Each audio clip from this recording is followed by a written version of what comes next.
Bismillahirrahmanirrahim. Assalamualaikum warahmatullahi wabarakatuh.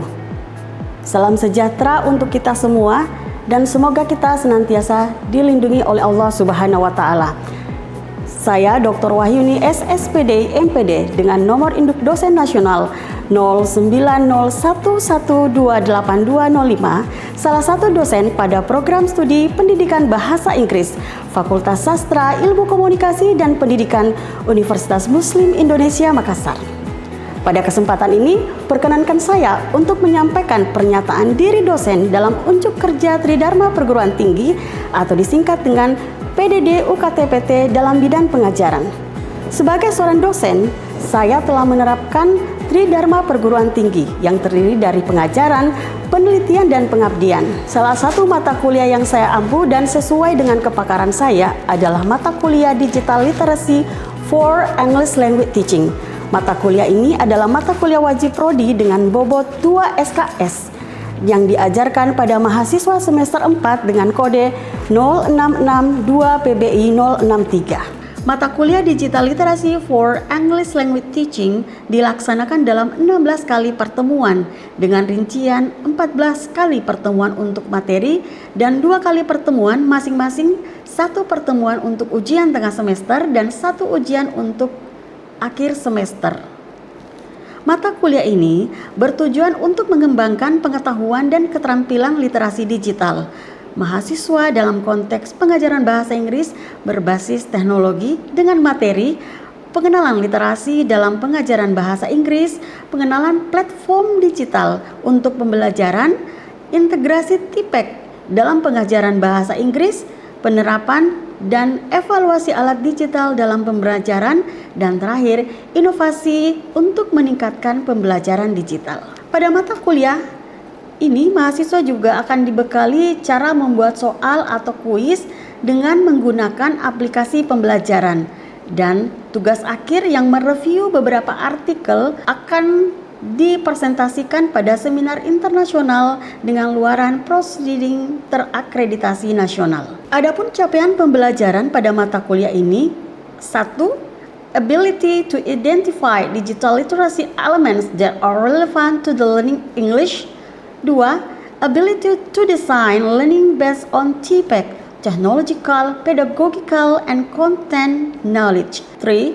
Ability to analyze problem related to use digital tools in teaching English. 4. Ability to develop and implement technology-based solution in teaching. And 5. Ability to manage and develop technology-based on learning material. Selanjutnya, metode kelas kami terfokus atas 2. Yang pertama, independent learning yang dilakukan secara daring melalui Learning Management System Universitas Muslim Indonesia dengan nama KALAM, di mana mahasiswa dapat mengakses materi seperti RPS, kontrak perkuliahan, dan referensi terkait pembelajaran digital literasi selama 1 semester.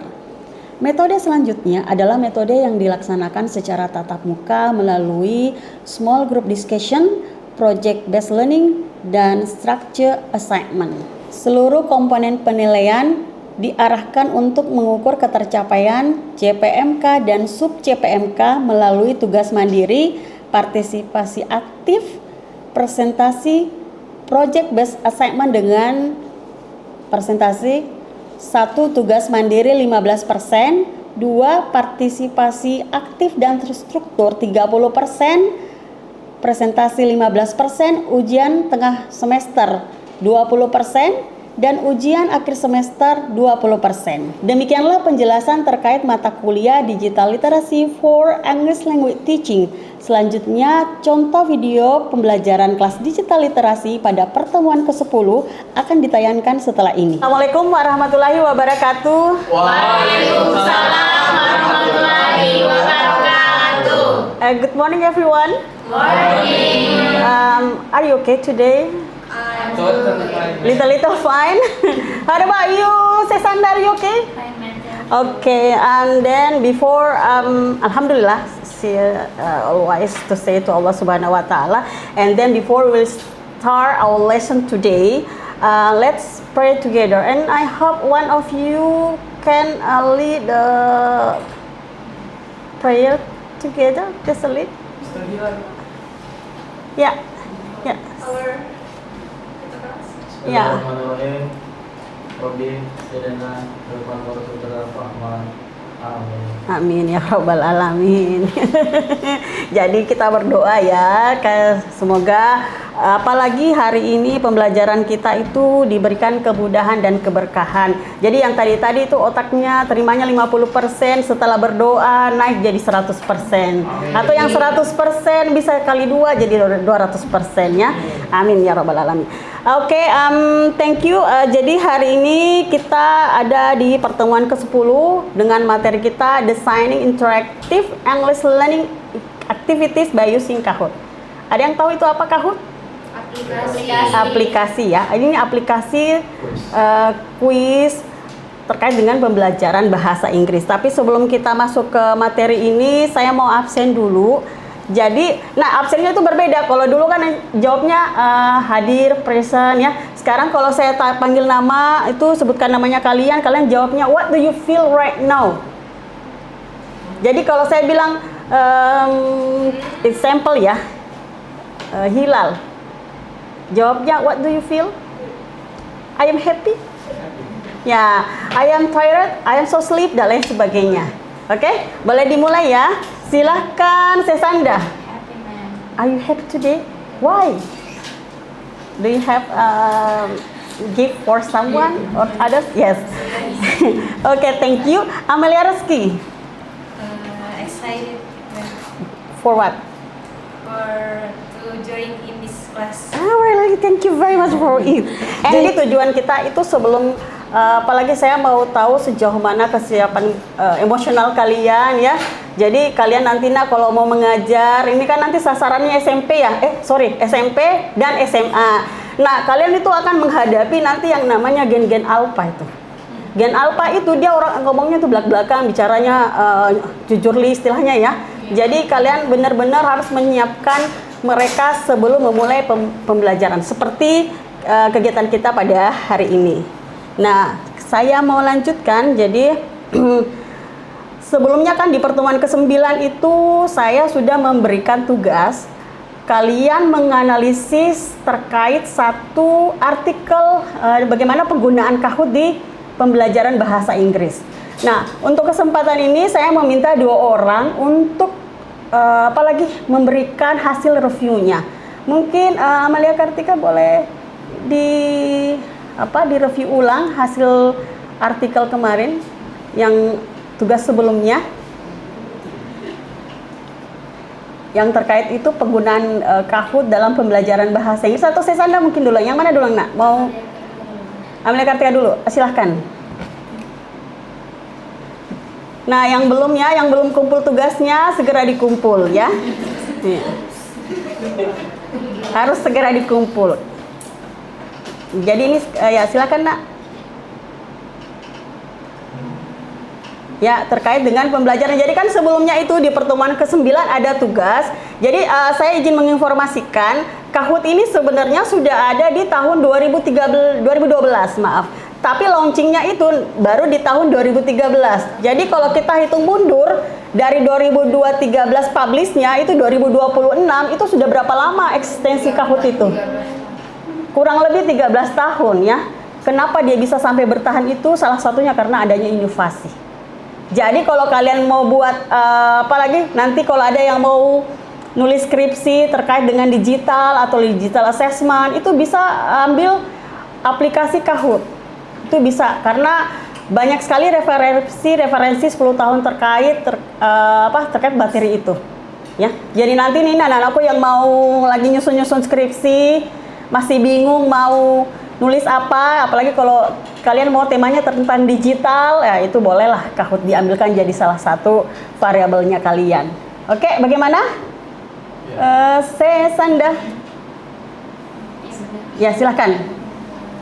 Oke, jadi yang saya sebutkan dari salah satu artikel yang saya cari tentang Kahoot ini itu diciptakan untuk meningkatkan motivasi belajar siswa, Bunda.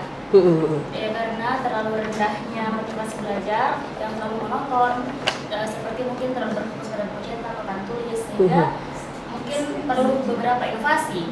Nah ini salah satunya Kahoot ini bagus karena di dalamnya itu banyak kuis yang bisa dilakukan, masukkan soal-soal, Yap. kemudian siswa bisa menjawab secara berkelompok ataupun sendiri-sendiri.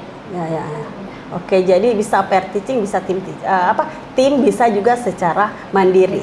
Oke, kita satu lagi ya sebelum kita melanjutkan ke materi kita. Silahkan Nak Amalia. Kalau dari saya itu ambil artikel yang judulnya itu meningkatkan pendidikan di sekolah dasar melalui pembelajaran gamifikasi, menjelajahi dampak Kahoot pada proses pembelajaran. Nah, di sini itu bisa saya simpulkan bahwa studi pada artikel ini menggarisbawahi tentang potensi bagaimana aplikasi Kahoot tersebut untuk secara positif itu memengaruhi pengalaman belajar siswa dan juga menekankan pentingnya menumbuhkan lingkungan belajar yang dinamis dan juga menarik. Ya, jadi boleh kita simpulkan dari dua artikel yang direview temannya ini bahwa Kahoot itu bukan hanya aplikasi pembelajaran tapi bagaimana sama seperti dengan gaming ya. Ada gamifikasi. Jadi gamifikasi itu adalah game berbasis pembelajaran atau pembelajaran berbasis game. Itu ya.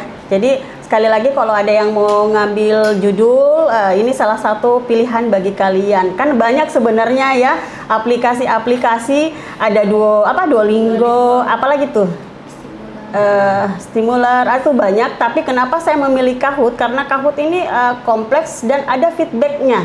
Jadi kalau kita memberikan kalian nanti mau memberikan asesmen kepada siswanya kalian, nah terus kalian mau mengetahui sejauh mana feedback dari instrumen yang diberikan, kita itu boleh menggunakan Kahoot. Itu ada feedback, ada juga pedagogicalnya. Nah, di sini ada learning outcomes atau tujuan pembelajaran kita untuk pagi hari ini ya. Yang pertama adalah explaining the function of Kahoot in English language learning. Jadi dijelaskan bagaimana fungsi Kahoot dalam pembelajaran bahasa. Jadi seperti tadi yang dikatakan atau disampaikan temannya, bisa sebagai media pembelajaran, bisa sebagai permainan, karena kan itu ada durasi waktu, ada juga warna-warninya colorful. Jadi kalau kalian ngajar SD itu sangat menarik ya, karena kalau anak SD itu kalau bentuk instrumennya itu colorful, kemudian ada gambarnya, itu sangat menarik bagi mereka ya. Nah itu ya kalau explaining. Yang kedua, design of Kahoot quiz according to the learning objective. Jadi kalian itu harus membuat kuis melalui Kahoot ini berdasarkan dengan rencana pembelajaran atau tujuan pembelajaran. Jangan sampai kalian mau mengajarkan tentang tenses, kan kalau di SMK itu kita masih mengajarkan tenses. Nah, kalau di SMA itu deskriptif. Nah, kalau kalian ngajar di SMK, mau ngajar tentang tenses, nah jangan buat desainnya itu jadi deskriptif, karena itu tidak sesuai dengan tujuan pembelajaran yang sudah dirancang oleh seorang guru. Ya, itu ya. Yang ketiga adalah create at least 5 interactive question. Jadi setelah kalian belajar pada pertemuan ke-10 ini, kalian sudah bisa minimal kalian bisa buat kuis. Pernah buat kuis ya di Kahoot ya? Pernah. Ya. Kalau multiple choice bisa. Kalau apalagi yang langsung jawaban itu apalagi sih namanya? Ya, esai itu sudah bisa. Sudah bisa. Berbayar. Ya, jadi begini ya, betul. Jadi di Kahoot itu kalau yang kita masuknya gratis, itu bisanya buat soal yang multiple choice. Tapi kalau sudah masuk ke esai itu sudah kita berbayar. Ada loh di Shopee 15.000 per bulan, bisa diakses ya kalau mau kalian buat nanti, atau ada nanti tugas terkait dengan bagaimana kalian membuat interactive question atau assessment terkait dengan pembelajaran bahasa Inggris. Nah, yang keempat adalah publish and stimulate Kahoot. Jadi setelah kalian membuat nanti instrumen atau kuis untuk siswa ya, nanti akan ada bagaimana kita mempublish dengan men-share kode. Jadi mahasiswa atau siswa itu langsung klik kode, bisa langsung mengakses soal-soal tersebut. Ya, kayak kuisis sih juga. Tapi kalau kuisis kan lebih ke arah multiple choice ya. Nah, kalau di Kahoot ini bisa deskripsi juga, nah. Jadi lebih lebih kompleks lah. Cuman begitu, kalau kita mau ke arah esai itu harus kita berbayar ya, berlangganan. Jadi Kahoot itu a game-based learning platform that user create, share, and play interactive quizzes or trivia. Itu ya. Jadi kalau nanti mau buat nanti soal-soal. Nah kalian nanti kalau ada internship kan nanti kan? Ada kan? Nah nanti di sekolah janganlah pakai esai-esai atau di print dan lain sebagainya. Gunakanlah Kahoot sebagai apalagi asesmennya kalian. Itu mengirit kita punya paper ya. Nah ya jadi sedikit saya tambahkan, Kahoot itu sudah digunakan 195 negara. Jadi yang sudah mengakses Kahoot itu sudah 95 negara, dan Indonesia mungkin salah satu dari 195 ini. Dan diakses oleh 14 miliar. Jadi kalian nanti bisa jadi ini outputnya kalian tidak hanya guru, tidak hanya dosen, tapi juga penemu aplikasi pembelajaran. Jadi ini ada namanya paten. Paten itu berbayar, nak. Selama masih digunakan paten itu akan ada poin untuk kalian.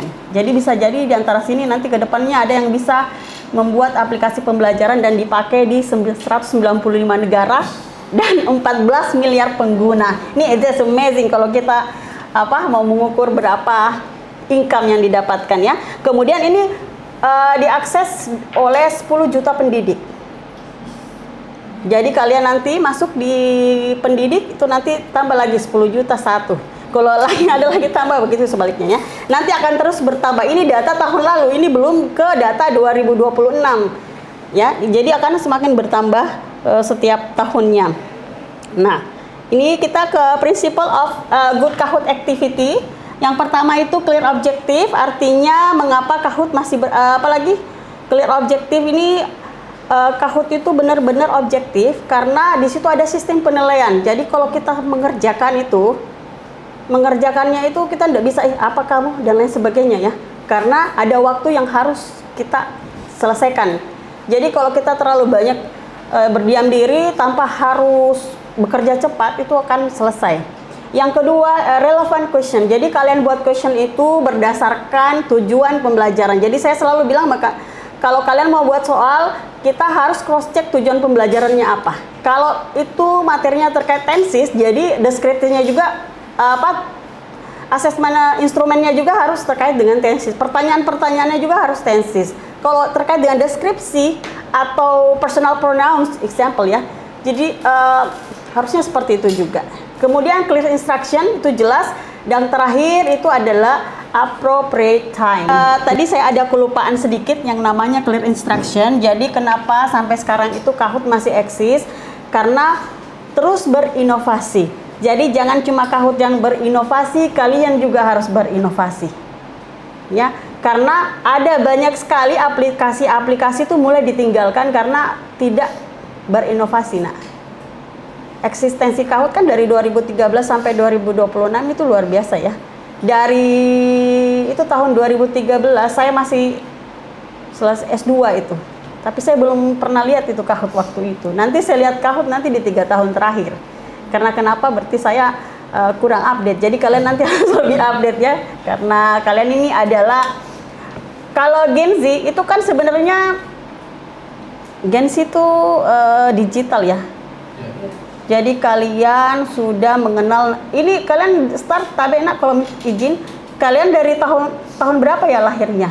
2005. Ada 2025 ya? Enggak ada. 2005 itu masih baby itu ya. Jadi 2005 ya, start ya, 2005 ya. Jadi 2005 itu masuk kategori Gen Z. Nah, kalau kalian mau buat Kahoot ini, sesuaikan dengan karakteristik, itu kan ada pilihan-pilihan di situ. Sesuaikan dengan karakteristik kalian punya siswa. Nanti kalian ini ke depannya bisa jadi ngajarnya apa? Gen Alpha. Gen Alpha itu lebih ke arah artificial intelligence, yang AI istilahnya.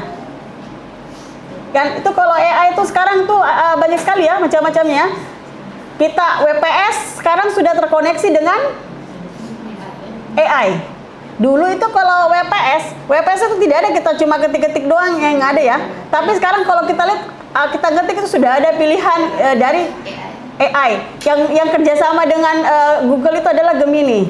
Jadi kenapa Gemini selalu muncul? Gemini ini luar biasa ekspansinya ya. Ini tidak apa-apa kita karena kita terkait digital.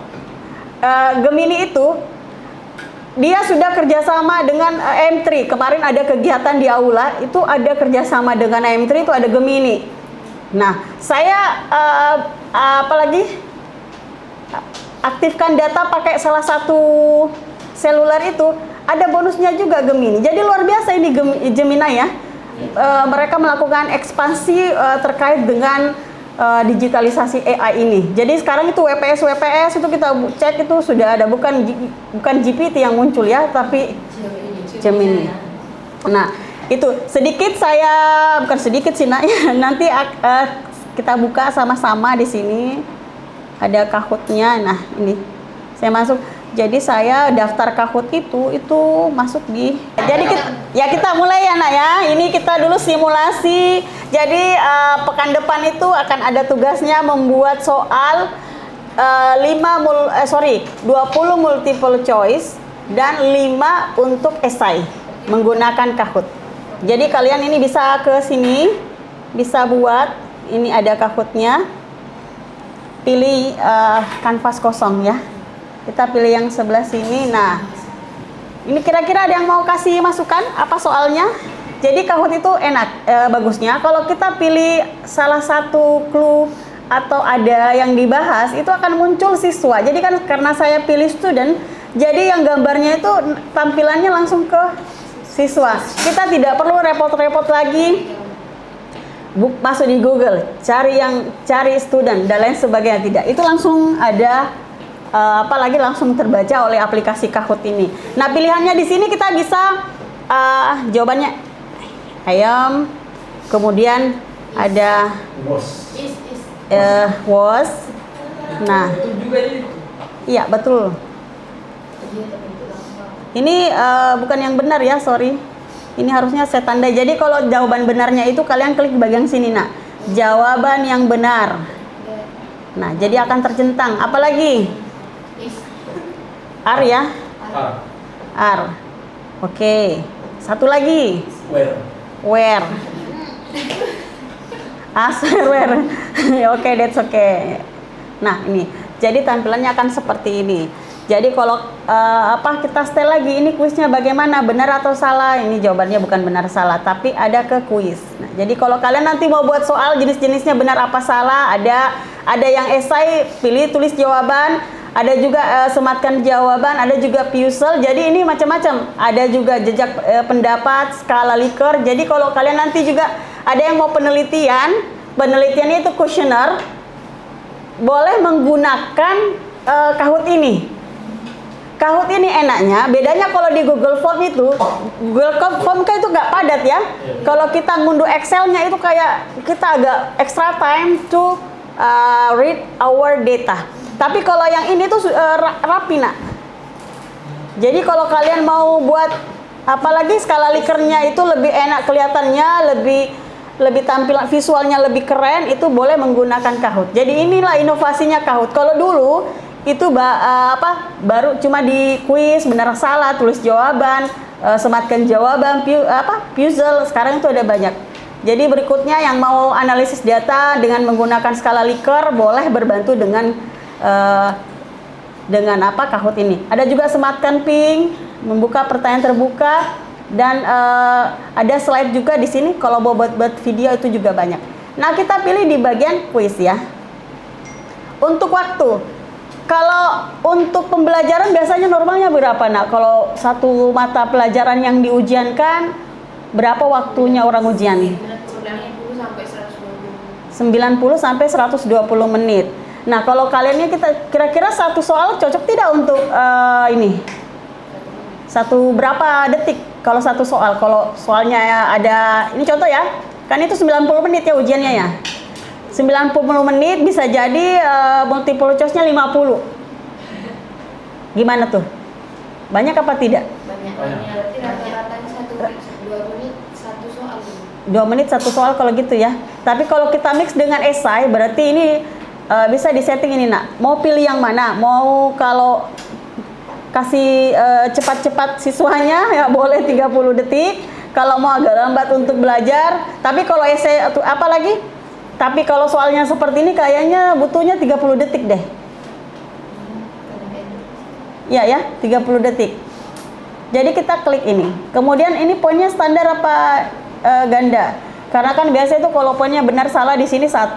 Jadi kalau contoh 50 soal terus jawaban yang bisa dijawab itu cuma 45 itu standar ya namanya. Tapi kalau ada poin ganda itu lain lagi. Jadi kalian kalau mau apalagi buat instrumen di Kahoot itu cross check dulu, siapkan dulu semua terkait dengan instrumen-instrumennya, indikator penilaiannya dan lain sebagainya. Tidak ada poin juga tidak masalah, tapi masa sih kita kasih ujian tidak ada poin? Betul. Ya, percuma kita kasih ujian kalau tidak ada poin. Nah, itu ya, kita pilih standar. Nah, ada pilihannya, ada tunggal, ada pilihan multiple. Kenapa? Karena kan biasa itu ada yang jawaban A dan B benar. Berarti itu kita pilih multiple. Tapi kalau satu yang benar di antara pilihan, berarti pilihnya adalah pilihan tunggal. Oke, sampai di sini ada yang mau ditanyakan sebelum? Ada yang mau ditanyakan terkait bagaimana mengaplikasikan Kahoot mungkin, atau ada keluh-keluh kesahnya di lapangan, Bu kalau Kahoot di daerahku kayaknya agak sulit Bu, atau apa gitu. Nanti kita cari solusi sama-sama. Kira-kira gimana nak? Tadi? Ini kira-kira pernah nggak lihat di sekolahnya dari SMA mana Ki? SMA 2. SMA ada Campa? Majene. Oh Majene. Nah, tahun berapa ke SMA? Tahun berapa? 2016 sampai 2017 benar. Nah, waktu gurunya ngajar itu bikin kuis seperti ini kah atau ada bentuk lain nak? Di kertas. Di kertas benar. Masih manual ya, konvensional ya. Oke, thank you. Jadi nanti kalau Radi mau mengajar, gunakanlah Kahoot. Ya Anda kan sudah Ginsi kan digital. Jadi yes, thank you, absolutely ya. Ada yang bisa bantu saya untuk membuat soal? Silahkan. Ya, silahkan. In front of. Jadi jangan. Ya, silahkan pilih yang ini saja nak, yang multiple choice. Silahkan duduk. Take.